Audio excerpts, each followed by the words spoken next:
Good tips there. Now, this week, the Bank of England revealed that the number of mortgage approvals was on the rise. Approvals for home loans, notably for people remortgaging their properties, picked up in November. Additionally, the research firm Equifax said that fewer mortgage applicants had found it hard to get a good deal compared to last year. However, the Council for Mortgage Lenders said that lending fell by 5% in November. Well, joining me now to talk about all of this is independent housing expert Henry Pryor. Hello there, Henry. Morning to you. Why are these figures from the Bank of England so significant? Well, although it might seem to many that mortgages obviously is a cure for insomnia, in fact, it's very topical this week because there has been some tension between those who've talked about increases or slight rises in November's mortgage figures, which the Bank of England was doing earlier in the week, and the Council of Mortgage Lenders and others who've talked about falling demand. So there is a slight tension between these two in terms of what is actually going on. But the reason it matters so much and why it is, quite rightly, on your agenda for this morning is because, contrary to what a lot of people think, house prices aren't actually a factor of supply and demand. There are roughly 1 million houses on the market at the moment, and they're only selling at the rate of 55,000 a month. They're actually a factor of availability or not of credit. And what we've seen from these numbers today, whether it's the CML's slightly glass half empty or the Bank of England's slightly glass half full, is that actually the availability of credit is still very, very tight. And as such, that will have implications on the housing market. Why is the availability of credit so tight?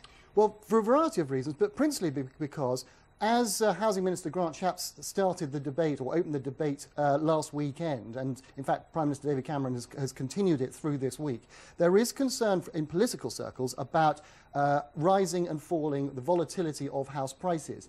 And one of the things that contributes to that is this problem about whether banks should be out there lending more, releasing or relaxing the requirements that for borrowers who want to borrow money and get new mortgages.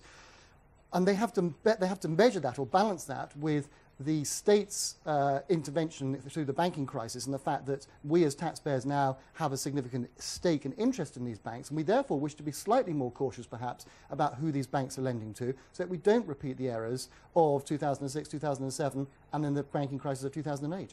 But because of all this, it means that volumes being bought and sold and put on the market are still very thin, aren't they? They are indeed. And that actually, above all else, is what is giving us most concern about house prices going forward through the remainder of 2011, because the market does face some significant challenges.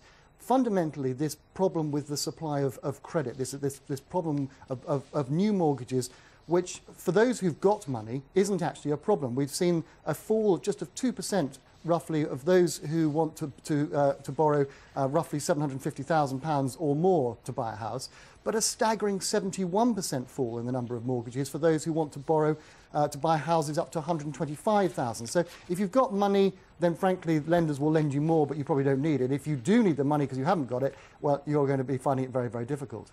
Particularly for those right at the bottom. Particularly for those right at the bottom. And as we go forward with the austerity measures that the government has enacted from the spending review last year, one of the classic examples that we can already see on our radar heading towards the housing market is this problem with student loans. Now, it was a very hot and raw subject for a lot of people at the back end of last year.